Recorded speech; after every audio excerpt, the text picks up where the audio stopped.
Shaolin Shocker. Argentinian man caught with his chorizo out. An anti-porn crusader investigated over porn. All this and more on this week's episode of New Sensation. Hello and welcome back to New Sensation, where we talk you through the weirdest and wildest stories of the week that was. I'm Matty Curry. And I'm Chris Patel. And Matty, it's great to have you back, let me just say. Oh, it's an honour to be back. From France, he survived. I survived the French, just in time to come back here and have to check my notes on the headlines. The professionalism never really leaves me.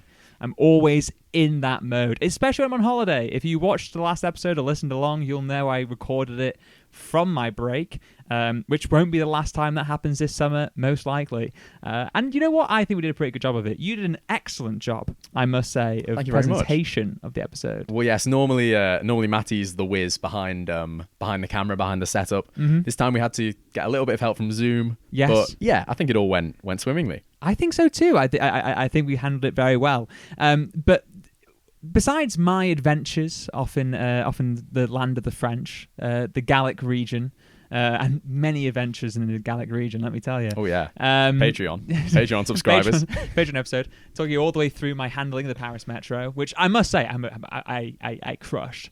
Did you? Fair play. It's notorious, isn't it, for being like complicated. Paris Metro. I don't think it is. Once you've got your head around like literally a couple of changes, like kind of going, if I want to get there, I need to go there first. You're sorted. It's a bit like when, like, as Northerners, we go down to London and we're confronted with the Underground. And we kind of go, this is far too much. We just have straight lines. Our trams just kind of go from one place to the other. Yeah. There's a few possible ways you can do it. In London, there's a million ways to go anywhere. Yeah. Once you figure out the basics, you're fine. I went to Paris and I was fine. So the biggest brains must be just born here in the north. Well, as we know, our show apparently has a certain level of education that is assumed. Maradona has passed away, aged no. Maradona has fallen once again. Maradona. So this is a figurine of Maradona, and basically, if you've not tuned in before, we have this stack where we put kind of clues to this episode's stories. But honestly, we will Venmo you a cash prize if you can guess what this is before seeing it, because it'd be very impressive. It's very loosely relevant. What you saw there was actually an Argentine footballer going down under limited contact, which is rare sight, and doing damage to the English. It was a little with the head of Maradona, a little with the hand of New Sensation. Well done, sir. Well done. This week, the state of Oklahoma is investigating school superintendent Ryan Walters over reports that pictures of nude women were displayed on his office TV during a board meeting. Oof. What was he watching? Well, the education board members Becky Carson and Ryan Detheridge said they saw the images during a meeting in his office. And I'm enjoying the headlines from this. One in particular, Ryan falters, boobs, pubes cause chaos in meeting. Oh, but Oklahoma Gooner was too confusing for the show. Is this what you're saying? Matty went to France and had a lobotomy because some of his suggestions for headlines this week were off the mark. But we still love him, and I'm sure he'll come back next week. I just know better. I just know too many good regional references. But speaking, that's the problem. It's not Mark Steele's in town, Matty. That's one for the mums out there. That's one of the mums out there. But this alleged porn. Was apparently multiple nude women on the screen on a sort of chiropractic table. Okay. And Carson said it looked like it was made in the 60s. Oh, vintage. Vintage. Yeah. I mean, at a certain level, you got respect. He's a collector. Yeah, with the Online Safety Act, we're going to have to roll it back to physical media. There were, get out your copy of Deep Throat. There were so many sex shops in Paris selling like DVDs and VHSs. It was insane. City of Darkness. The City of Love for sure. They're prepared for the Online Safety Act, which we will be getting back to later in this episode. We certainly will. But first, we're going to have a dramatic reading of the exchange. So, Matty, could you be Carson and I'll be Walters and the narrator? The stage directions for Carson do say like a teacher or mama bear. Because that's so. Carson, when she saw this, stopped the meeting, and then she said that was because she felt like a teacher and a mama bear. Which, first of all, ick. But first of all, row. Matty, whenever you're ready. Okay. What is on your TV? What am I watching? What are you talking about? Walter sees the screen. I don't know if we're doing accents. Turn it off now. What is this? I can't get it to turn off. I can't figure out how to turn it off. Get it turned off. Walters finally got the screen turned off. He didn't address it. He didn't apologise. Nothing was said. Oh, we need to. So does that mean we have to have the awkward silence in that as well, or is that bad, like dead air? What a. Yeah, we're having a beat. Perfect. The two other board members said that they didn't see what was on the TV, but recall Walters reacting to the screen, as we just demonstrated, and turning it off as if something was wrong. What was he watching? New Sensation? So, to recap, there were 5 people in the board meeting. 2 said there was porn on the TV. 2 says they saw Walters scrambling to get something off the TV, and 1 of them was Walters. The numbers don't lie. So, what's Walter's side of the story? He said, any suggestion that a device of mine was used to stream inappropriate content on the television set is categorically false. I have no knowledge of what was on the TV screen during the alleged incident. So basically, I have no idea what was on the TV, but I know that it didn't come from my device. I'm seeing some holes. There are some holes in that argument, and let me tell you, some holes on that tally as well.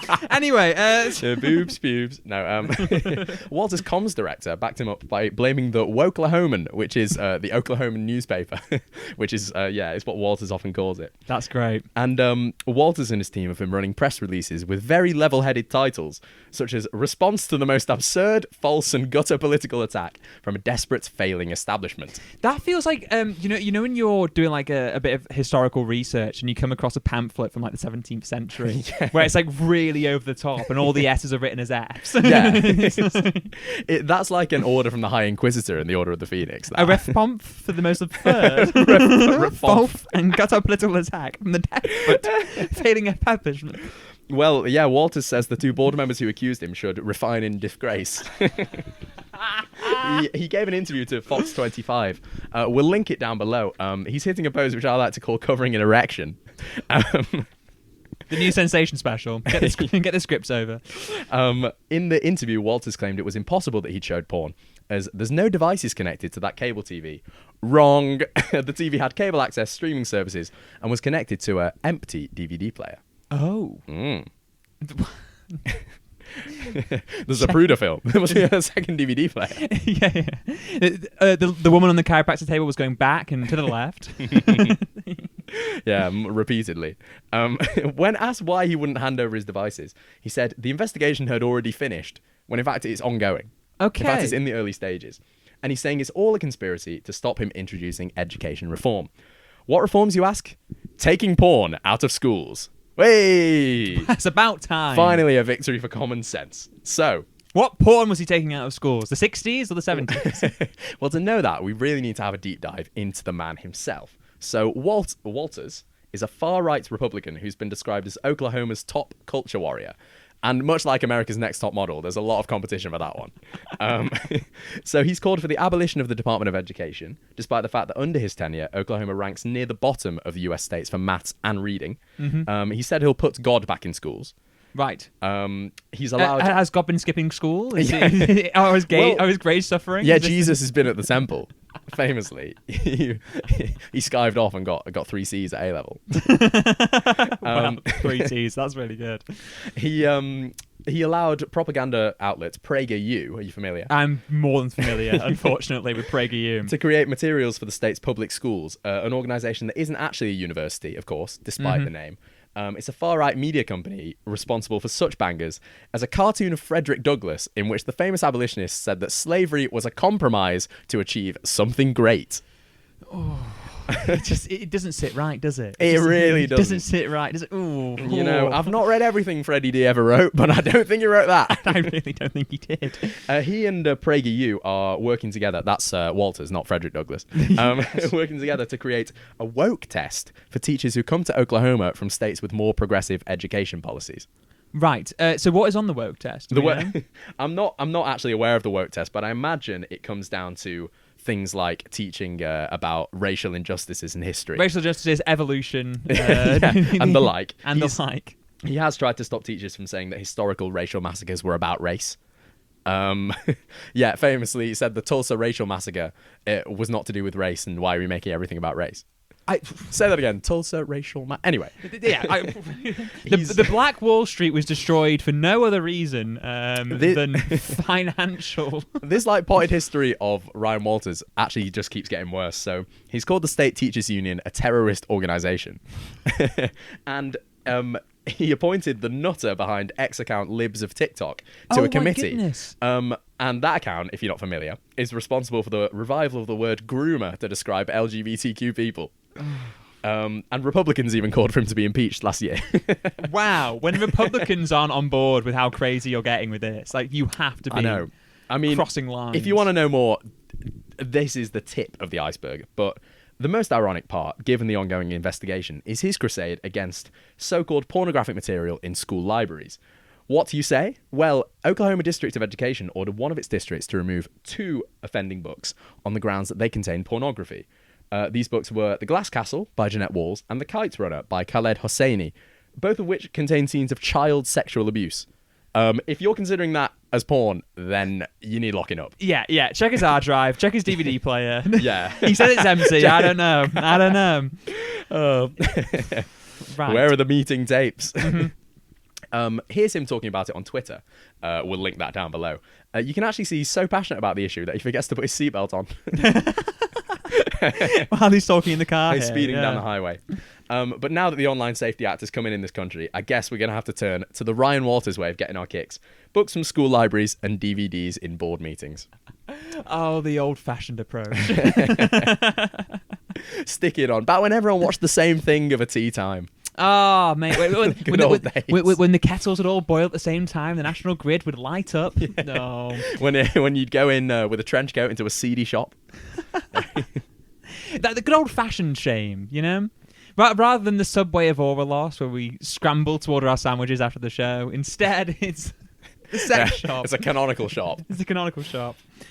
Now, I mean, it's worth saying that there are grifters of all kinds in this world, and, yes. and some of them make it clear with their rather strange approaches to pornography, or no pornography at all. But some people, they really get adventurous. Rather than just trying to tackle the already crippled Department of Education within the state of Oklahoma, some people decide to take on the big boys. Your Glastonburys, your Latitudes, your Creamfields, the festivals that make this time of year one of the most exciting in the United Kingdom.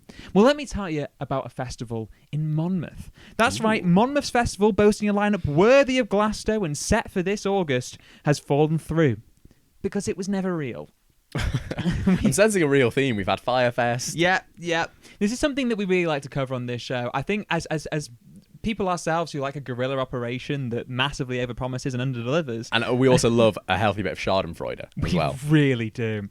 Monmouth Rising was meant to be held on a showground outside the Welsh border town and was presented to a town hall meeting in February. And if you get people into a town hall meeting in February, it was packed out. You must be promising something good. The worst month of the year. At a town hall meeting, which my is birthday the month, worst place that's to the only be. thing to say for it. I know a few good birthdays that month, but it's the only way to survive it. If you get people into a town hall, which, let's face it, town hall meetings have to be the worst way to spend an evening. Oh yeah, we went to just one on the journalism course I did, and I was falling asleep. Yeah. Don't know how the local democracy reporters do it, but I'm glad they do, so I don't have to.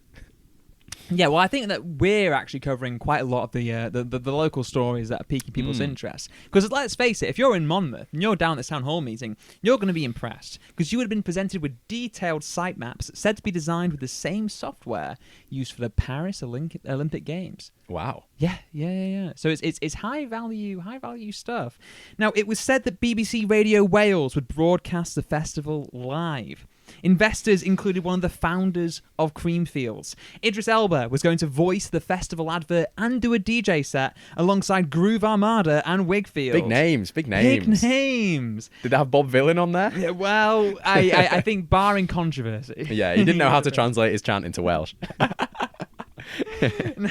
Now, the economic impact assessment from the Welsh government was claimed that the festival was bringing £28.9 million to the area. Million? 28.9 million. That's the Welsh government saying that, apparently. Yeah. Or not really and at they all. Can't count.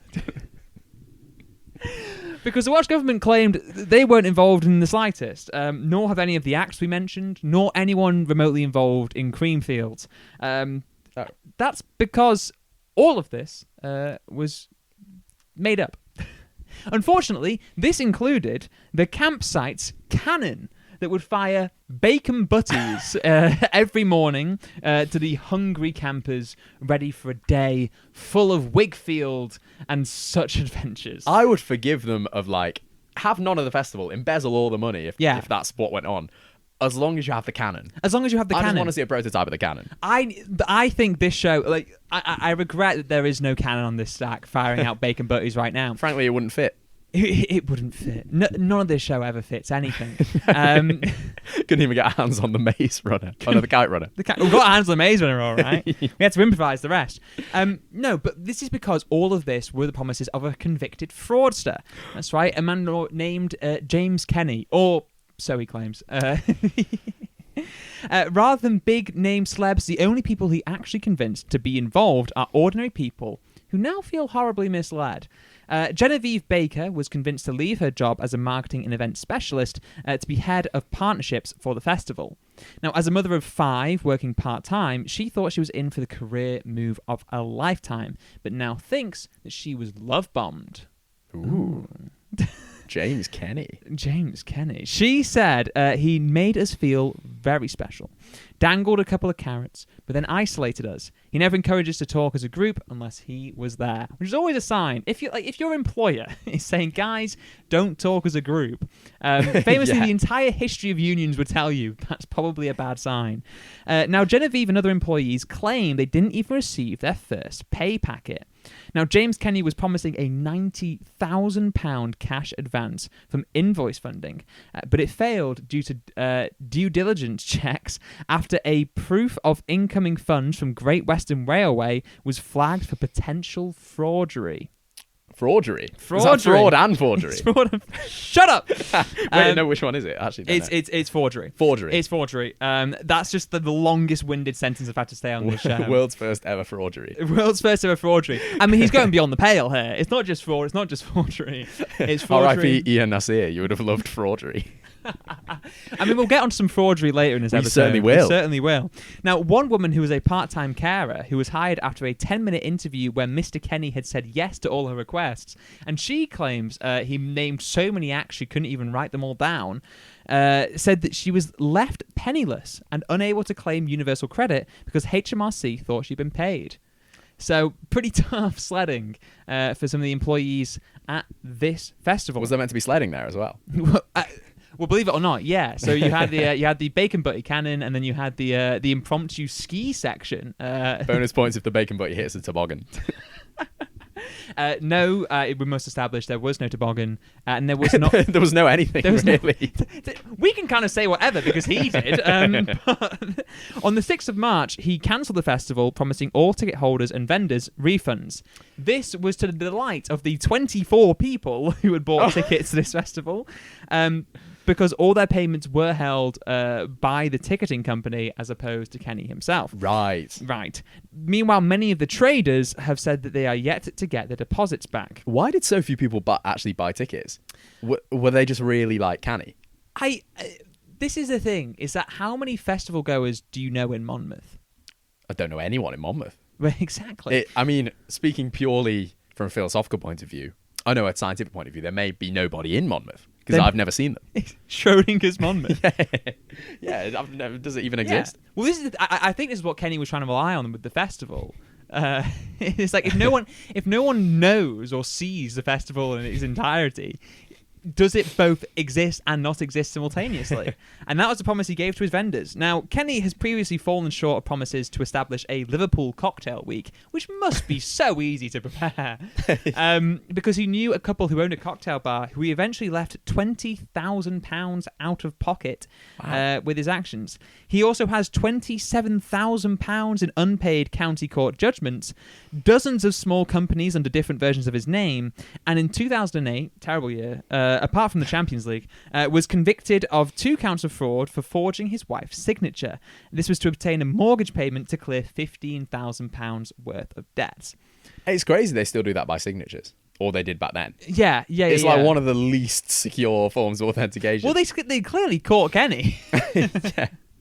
So James Kenny has said that he's working with all the people. If they want their money back, they can just contact him. But they have said that he has been very hard to reach, whether in the group chats or on separate things. Work emails seem to shut down, disappear. The website seemed to change massively. There's lots of different coverings of tracks, and it seems that James Kenny has really just been kind of elusive for as long as he has been operating. Ultimately, at the end of the day, there was no Idris Elba. No Killers, no Wet Leg, no Pulp, Thank no God. Def Leppard. No Wet Leg. No, yeah, I'm not really a Wet Leg. No. Def Leppard as well, in the year of our Lord 2025. I mean, have they still got it? They were always croaky. I don't know if that's true. To the max. There's also no Creamfields influence, like I said. None of the original investors or founders have ever said anything about this festival. And no money that could be made. That could have made the slightest dent to millions worth of costs it would have taken to organise Monmouth Rising. All it was a bunch of AI posters that butchered the Welsh flag, which... To be honest, it is the best UK flag. Well, that's a very low bar. Yeah, but I think also it's among country flags. It's superlative. Well, it's not the best. But are we counting county flags? I'm sure some good county flags lying around the place. Maybe. I like Cornwall, even though it's simple. Anyway. Welcome to the nation's leading flag podcast. I would be so down for the nation's leading flag podcast. Here's the thing. If you're flagging at the end of the story, feeling downbeat, it only gets worse. I remind you once again that the biggest false promise of all of this wasn't the mother of 5 who he's allegedly left out of pocket. It wasn't the part-time carer who can no longer get on universal credit, according to her reports. No, it was indeed the fact that Monmouth will not see the bacon butty cannon. Truly a tragedy. Speaking of made-up nations like Monmouth, Indian police say a man hid a range of criminal activities behind a fake embassy for almost 8 years before finally being caught this week. Really? No. I'm sorry. Really? I made it up. On to the next story. I've been researching James Kenny. I have to question everything. That's probably smart. Was it supported in the Woklahoman by any chance? No, the opposite of a woke newspaper these days, the New York Times. Oh. Yeah. I mean, an actively Zionist newspaper. The Athletic's pretty woke. Yeah. Yeah, to be fair. I can only... Utter woke nonsense from the Athletic. Yeah. As someone who engaged in the Athletic regularly, I'm sat here in a retro football top. I didn't get the memo. I'm very woke. I feel like the only people who read The Athletic are the people who you would find in like a Northern Quarter cafe talking about the expected goals of Benjamin Sheshko. You know what I mean? Yeah. I know exactly what he means. He knows exactly what I mean. But I want to know what you mean by someone impersonating an ambassador from made-up nations. So, the Indian police arrested Mr. Harshvardhan Jain, 47 years old, this week for running a fake embassy in a rented residential building in Ghaziabad, a city just outside New Delhi. And they said he used the building as a diplomatic mission for 4 micronations: West Arctica, the Principality of Siborga, Ladonia, and Pulvia. Nul point. Micronations, if you don't know, are self-proclaimed sovereign states which are not recognised by other countries. I couldn't find any information about Ladonia and Pulvia. It's almost as if they don't exist. But Seaborga is located in Italy, near the French border. Right. And West Arctica is in Antarctica. Oh. So police said Mr. Jain conducted a range of criminal activities out of the building, from defrauding people of money by promising employment abroad, to running an illegal multinational money transfer network. So this guy's big time. He is allegedly big time. Well, this is the thing. I mean, James Kenny was on a similar thing. I couldn't get into the full details of it, but he also did once send this screenshot to someone as proof of sort of like funds. That was a fake bank record of a £200,000 payment from a Maltese bank. Just an IOU written on a pucker pad. Police said that this all started when Mr. Jain declared himself the official representative of West Arctica in 2017. The actual micronation of West Arctica put out a statement saying Mr. Jain had been made an honorary consul to India after making a generous donation to the micronation. So he was an authorized representative engaging in unauthorized activities. Ooh. West Arctica was set up in 2001 by Travis McHenry, an American citizen, and also the name that you'd give someone who was making you a fake ID, while he was serving in the US Navy. He discovered that Marie Byrd Land, the largest unclaimed territory in the world, which is in Antarctica, prevented any countries from laying claim to it, but said nothing about private individuals. Oh. So I mean, we could do the same thing. I heard beer to will is up for grabs. Yeah, we could go shopping. West Arctica even mint their own money. We'll link it in the show notes. Here's a note for 10 ice marks. Oh, and it's adorable. It's got little penguins on it. It's adorable. It's little penguin. McHenry refers to himself as Grand Duke Travis, and you can see in the bottom. That's so sick. Can we stop for a moment? Grand Duke Travis. Yeah. In the bottom left of the note, you can actually see his signature, Travis. And it's been minted by Grand Duke Travis himself. He literally just writes Travis, by the way. It's not like there's a complicated thing. It's just Travis. It's just Travis. Print marks. So yeah, James Kenny could forge that one easily. In a statement on West Arctica's Instagram page, Grand Duke Travis said Baron H.V. Jane, that's Mr. Jane to you, had been removed from the West Arctica's roster of diplomatic representatives. They probably should have known better, I think, because in 2004, Travis started trying to issue passports, but a Kenyan scammer started reselling them to refugees, so he halted the passport program. That's actually a really smart way of like selling off passports. It's like micronation kind of. Go like, West Arctica. Yeah. Well, I mean, yeah. Come to Brazil. Police recovered 12 counterfeit passports from the embassy, representing different countries, 20 diplomatic license plates that had been obtained without authorization, stamps of government departments and agencies, forged documents, and foreign currencies, all of which were used to keep up Mr. Jane's persona of a well-connected diplomat. I mean, there is something to be said about the fact that he's putting in the effort. Mm. You know, it's the legwork here that I really appreciate. First of all, to know that West Arctica exists, great. To reach out, donate, become a baron. He's laying down the foundations. 12 counterfeit passports. I wonder if any of them he bought back in 2004 from this Kenyan scammer. And I mean, the 20 diplomatic license plates. I mean, that takes that. You need prisoners to make license plates. You do. And you think for me that I like if I was getting involved in this, I would be thinking maybe 1 or 2 fake diplomatic license plates. You're grand. Yeah. He got 20. 20. I'd like to know where they are, where they were for. Yeah. I guess it'll all come out in the wash. But he's got a CV to rival Magdalena Sadler, really, a crime CV. Police said that he had an MBA from a university in London and that he was well-travelled, having established dubious companies in several countries before returning to India. He was arrested by the police in 2012 for owning a satellite phone. Oh, is it such a crime? Yeah, well, allegedly. It's prohibited for use in India without a licence. And they also said he'd been part of an arms dealing network. Is it such a crime? Is it such a crime? Is it such? Didn't the US trade Brittany Griner for an arms dealer? They did. For the merchant of death. Yeah. Well, she was the merchant of death on the court, so it was fine. No, well, I don't know. I don't know. I've not been following her career. Yeah. Senior Police Superintendent Sushil Gulay said Mr. Jane had created for himself the aura of an important man. So he's the Willy Loman of our times, Matty. Well, he's everything that Willy Loman wanted to be. He's the Emperor Penguin, truly. He is.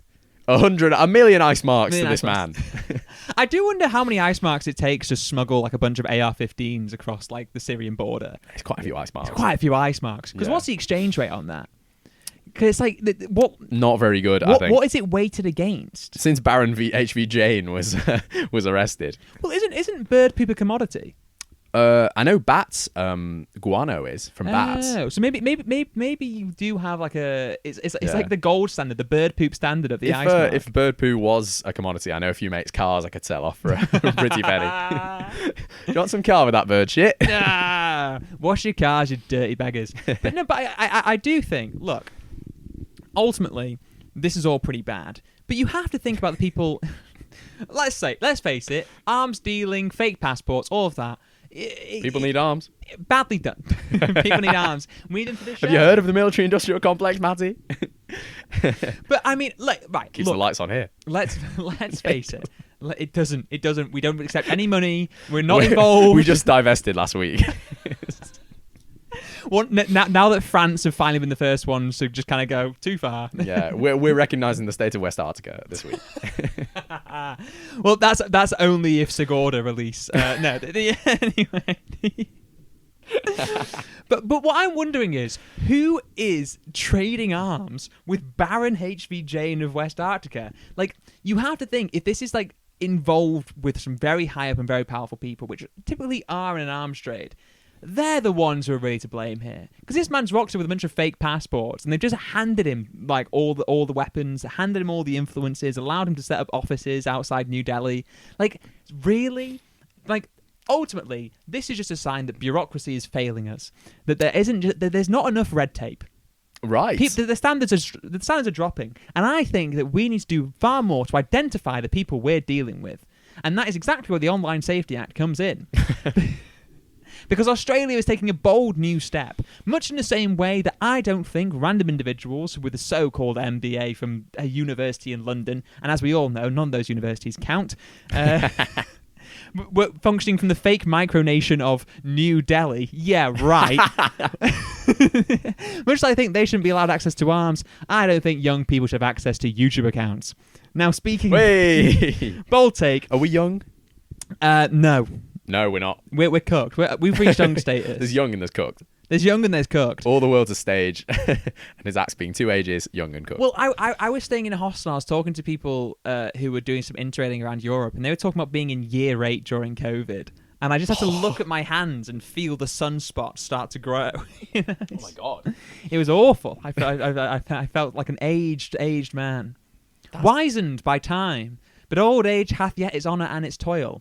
And yet young age has its toils too, as Australia is finding out, because they are deciding to put this ban on YouTube accounts, while in the UK, YouTube has supposed most other TV broadcasters to be the second most watched media platform in the country. Wow. Behind only the BBC.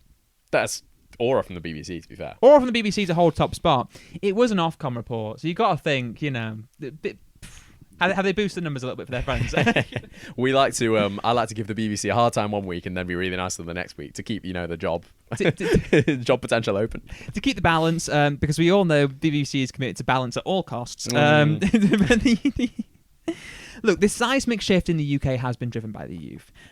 Generation Alpha, which Ofcom classes as 4 to 15-year-olds, which I'm wondering, below 4, is that a new generation? Generation Beta? Yeah, it is Generation Beta. Really? Yeah, actually... The first Generation Betas were born 1st of January this year. Wow. So maybe there's an intervening one. Yeah. Generation Sigma. And Generation Sigma. Now, it's said that the Generation Alpha turned to YouTube first when deciding what to watch.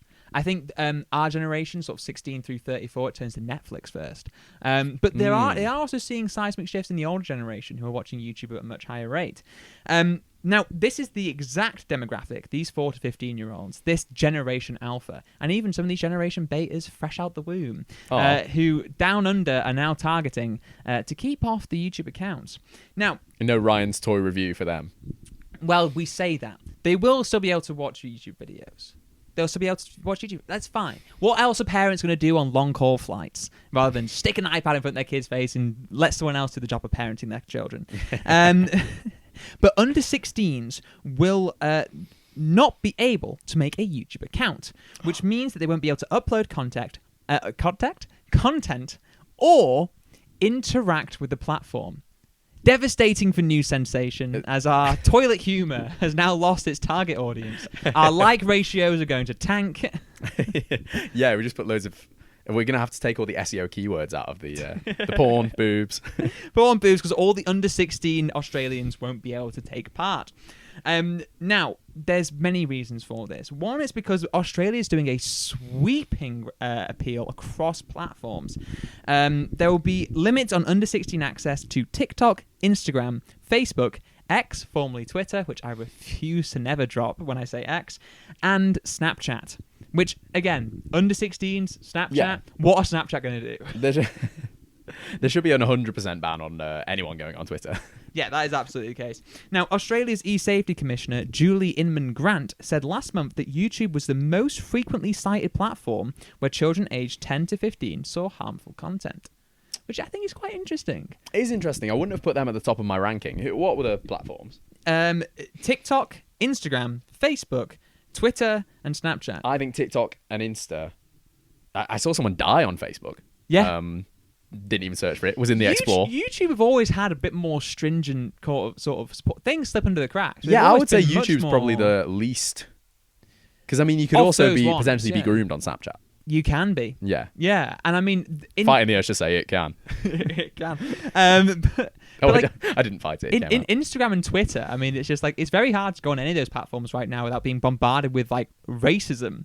So yeah. It's like the amount of hate speech I see regularly on social media. Yeah, exactly. And that's just on my curated feed. Why is there porn on my racism app? Why they're under 16s on my racism app. So true. But meanwhile, the Federal Commissions Minister, Annika Wells, has said that there is a place for social media, but there's not a place for predatory algorithms targeting children. Really stuck a neck out there. Yeah, yet again... Controversial. Yet again, devastating for our socials. Oh my God. That's it. That implicates me. I do the socials. Well... Why do you say fuck me for? Wells also said that they're trying to protect children from the harms of the internet is like trying to teach your kids to swim in the open ocean with the rips and the sharks compared to the local council pool. We can't control the ocean, she said, but we can police the sharks. There's a lot wrong with that metaphor. Like what? You can't police sharks. Loads of kids are taught to... You just can't. I've tried. Loads of kids are taught to swim in the open ocean. Sharks never make bail. Sharks never turn up to their assigned court dates. Like they are. When you're a jet all the way. The sharks have been terrorizing the streets of New York for decades. Ugh. Anyway, and also, what does Wells have against Puerto Ricans? But online gaming, messaging, education, and health apps are not included in the ban. That could see companies fined 50 million Australian dollars, which is the equivalent of 25.7 million British sterling. Have that exchange rate, lads. Whee. If they violate the rules. Now, this means companies must start deactivating existing accounts and prohibiting new ones, as well as stopping workarounds. Which, as we discussed last week, big time for the fake ideas. Yeah. And also, like, a little sidebar about the Online Safety Act. It's still so easy if you want to find porn online. Like, banning what Pornhub and like even 100 major sites, if you banned 100 sites or like put age verification on, if you can't still find porn on the internet, you need your head examining, because the internet exists pretty much solely for porn. And so is this you saying that in the YouTube context, if you're like, say, a 14-year-old on YouTube who wants to put a hate comment under a new sensation video, if you can't find a way to do that, that's on you? Yeah, I mean, we let most things through, except all the drug dealers who've been still commenting under the Are they TikTok. still commenting on that? Yeah. It was one of our recent ones. Other people had something to sell as well. We just have grifters. But for new people on the new sensation sphere of influence, new sensation verse, new sensation. There has been a long running issue with us and drug dealers after we made a story about AI trip sitters, and people took that as like, for some reason people would listen to that and go, yeah, that sounds like a great idea, even though we categorically said don't do that. And there's loads of people being like, oh, if you want to do that, here's where you can get it. And I've been on some of these pages. They're making PB&J sandwiches with mushrooms in the middle. Oh, these are not men of quality. These are not men of quality. A PB&J sandwich, that's pretty good. It's lovely, but yeah, mushrooms, I don't think the flavour would... Anyway. No. Surely you want to make like a magic mushroom risotto. Yeah, yes. Yet again, the middle class is seeping out of this podcast. A lovely mushroom stew. A duxelle, perhaps, and a mushroom beef Wellington. No, I feel like this is our new grift. We could perhaps start a brand new stream of magic mushroom-based products. I think we could. I think we absolutely could. Magic portobellos, sort of things like that. I would not put it past us to pick the first one and instantly die. Yeah. I don't think I'm very good at foraging. Are you good at foraging? We're good for foraging for stories, that's for sure. And I think that actually the way we can hit this best is the B&B market, because I think it's been suggested, probably by a few comments, that you and I look like people who would start a B&B together, and all the coding and innuendo that implies. And so I think our B&B, our brunch, should have the classic. You sort of have your tomatoes, your black pudding, your sausage, your bacon, your beans, your eggs, your hash browns, and your fried magic mushrooms. Of course. I think that's the best way to start the day. It will get a lot of contrasting reviews. Yeah, because the last B&B I stayed at was in the Lake District. And if anyone knows anything about the history of the lakes, it is known for its romantic poets. And what they used to do is go up there, go out into the middle of nowhere and get high as balls. Yeah. So I think if you really want the full sort of Coleridge experience, Yeah. you need to go up there. The Rory Stewart experience. Rory Stewart, like I feel like Rory Stewart would kill Idle Chit Chat on this show. Because he'd just kind of come in and be like, what have you been up to, Rory? It's like, oh yeah, I was just catching up with my old friends in the Taliban who I used to smoke opium with. Rory Stewart is officially the best Tory of all time. Yeah. There might be a historical Tory who was goated. I don't know. But I think Harold Macmillan was kind of Supermac. he was, although he did ride the wave of economic prosperity, Matty. He did ride the wave of economic prosperity. And I mean, a lot can be said about I forgot Churchill. But he is very... No, definitely not. He's got a big controversy section on his Wikipedia page. And that's the place I like to go first. Oh, of course. And I mean, Harold Macmillan, British foreign policy in the 1950s wasn't spectacular, let's face it. No, not really. So maybe Rory Stewart... Rory Stewart is so chill. Yeah. He's the least Tory. Yeah, he's not really a Tory. No, it's really quite baffling. That's why him and Campbell agree on everything. Yeah. Well, Apart from when he criticises Campbell's mates. But Alistair Campbell is also the least Labour. Yeah. Yeah. Apart from Keir Starmer. Well, true. There's not a lot of red or blue on that show. It's just a lot of purple. A lot of purple. And now, purple, you may know, Chris. This is the boldest attempt at a segue. This is Mondo Duplantis going for the 6.28 metres. Purple, as you may know, is a regal colour. Of course. Came from Whelks in ancient Rome. And famously has often been on the robes of the ancients and across the Silk Road, a highly touted colour for many a garment.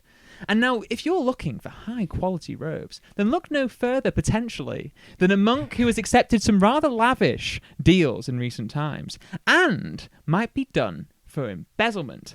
That's right, in a Shaolin Shocker, the Shaolin Temple's abbot has been stripped of his ordination certificate while being investigated for embezzlement. Again. Have you got your ordination certificate yet? It's in the post. I'm looking to try and get his. Just sort of Tipex out his name, Matty Curry. I would love to be the abbot of the Shaolin Temple. Don't you have to be able to fly and stuff? No. I've seen photos of these monks. I can't believe they've jumped. They've got a crazy vert. Yeah, well, what?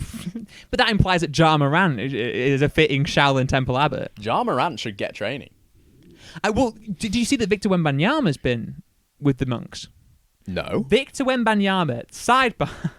This is worse than the segue. Sidebar, Victor Wembanyama has spent his off-season with monks. Training. Is that like a sports psychology type thing? Kind of, yeah, and like a physical fitness thing. Wow. But yeah, the current face of the San Antonio Spurs, and the best French basketball player maybe ever. Sorry, Tony Parker. I know that this guy is only like 21, but I mean he's a freak of nature. It cracks me up that Tony Parker is a Frenchman. Tony Parker. It doesn't make sense. No, it really doesn't make sense. It was quite funny. I was in a French sports bar beneath like a hostel watching the Women's Euros final. Come on, it came home. It came home. And I saw this like big mural on the wall, and it had a bunch of French athletes on there, including like Tony Parker or whatever.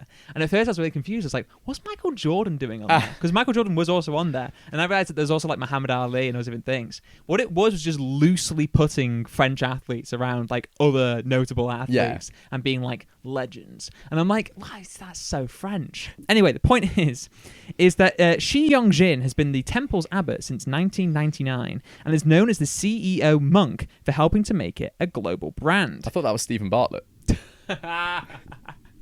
Diary of a CEO monk. Shi Yongjin is perfect for Diary of a CEO. Because this man's done business for the Shaolin Temple. Right. For anyone who doesn't know, the Shaolin Temple is basically a temple designed for just like kung fu studies in rural China, and he's just really changed the game. In his time as abbot, the temple has started opening schools outside China and forming a traveling troupe of monks who performed Shaolin kung fu shows. That's sick. I like how the collective noun is troop of monks, like troop of monkeys. Troop of monks, but like kung fu shows. Kung fu shows. Yeah. That's the sickest way to spend the time. Imagine you and the boys, head shaved, gowns on, just ready to go. Great way to keep fit. Great way. Well, that's why Victor Wembanyama's been out there training with the monks. That's the new meta. Anyway, his ordination certificate was proof of his acceptance into the monastic community. But this investigation has got rid of that. It's into embezzlement. And it's not the first time it's happened. He was cleared in 2015, should be noted, of embezzling temple funds and fathering several children. Wait, cleared of fathering children? What, like a "you are not the father" type situation? Like Maury. I don't really know what that means. I'm assuming that it means, it's all been suggested to be baseless allegations. Yeah. But the idea is that if you are the temple abbot of the Shaolin Temple, there's certain standards you have to fit, and having several children is not really up there. On the other hand, though, I think if you're trying to achieve enlightenment, find out what life's really about. I know we're trying to go beyond pleasure and pain, but with that limited time on this earth, you're going to father several children. You got to be doing some Shaolin kung fu on that. You know what I mean? I get abstaining from a traditional 9 to 5, or like never opening, I don't know, a Teams notification ever again, because that is Zen. Abstaining from sex, not Zen. You need that kung fuzz. You know.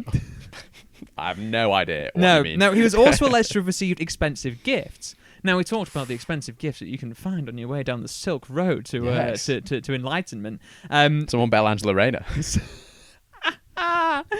But this included from companies and governments, including a Volkswagen SUV, which don't risk your reputation on a Volkswagen SUV. Terrible emissions. This is so true in 2015 as well. Peak diesel scandal. Now, again, all of this cleared. But he also was getting gold-threaded robes. He was getting gold-threaded robes. But he wasn't because he was cleared. But if he was. If I did it. If I did it, rest in power. The Shaolin monk cruising around in a Volkswagen SUV wearing a gold-threaded robe, you just let him do it at that point. That adds to my vision of enlightenment. Yeah. No wonder he's fathering several children. Who could resist such an image? I won't be able to stop. Anyway. So when he wasn't ghost riding the whip, in the same year, the temple was criticized for planning to build a nearly $300 million complex, including a hotel, a kung fu school, and a golf course. Well, you need the kung fu school. Mm-hmm. Hotel, well, I mean... For the people trying... For Victor Wembanyama. Is that for tourists? Well, yeah, there's got to be some kung fu tourism going on. Of course. Yeah. Who would come to the shows? Exactly. And a golf course? Yeah. Funny golf news this week. Have you seen the video of Trump at Turnberry where his caddy is going along behind him, picking up the ball and dropping it further down the course?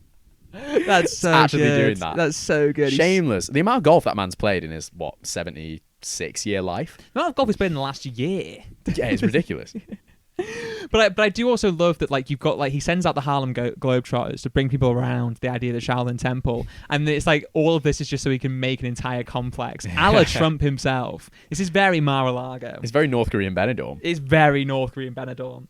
Now, because of the temple's focus on physical combat and their spiritual lives being intertwined with this, they aren't expected to be as strict morally. So the whole thing with, like, if he did father kids, it's fine. Right. But being found guilty of fraud and corruption could really affect Xi's image significantly. Now, he's a big deal. Don't get me wrong. The news of his investigation was Weibo's most read topic on Monday morning, following 4 days of silence from Xi on the site. Now, Xi has 880,000 followers, Whoa. Just a few more than New Sensation. But we're big on Weibo. He is going to be hit really hard by the new Australian sort of regulations. All the Australian 14-year-olds on Weibo, I think so, big fans of Xi Yongjin. They want to know how to learn kung fu to ghost ride the whip in their gold-threaded robes. That's what 14-year-olds used to want to know. Yeah, now they're talking about sort of like, a traditional family values. Losers. Yeah. Let's put all my savings on poop coin. No. No. Dude, you've got to figure out how to do kung fu. Let kids be kids. I'm with Ryan Walton. Now, Xi's account was previously updated daily with Buddhist teachings, but 4 days before it all started to come out on Weibo, he stopped posting.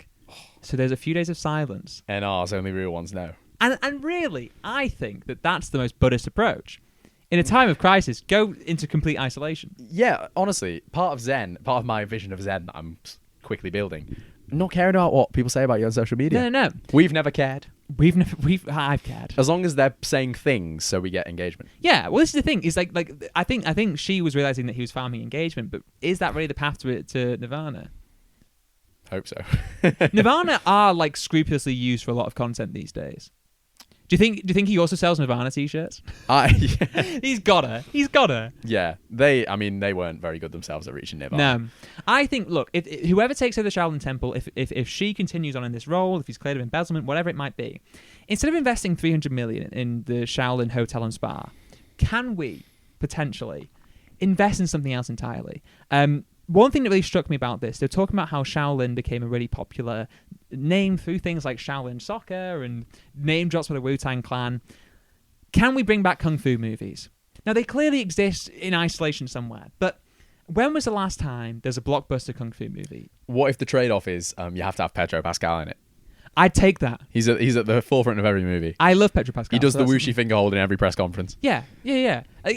People complain about Pedro Pascal is so funny to me because it's sort of like people kind of go, oh, where's the star power these days? And then like the best Hollywood star in years turns up and everyone's like, are you kidding me? That's like complaining about Coleman Domingo being in loads of things recently. Big fan of Coleman Domingo. Big fan of Coleman Domingo.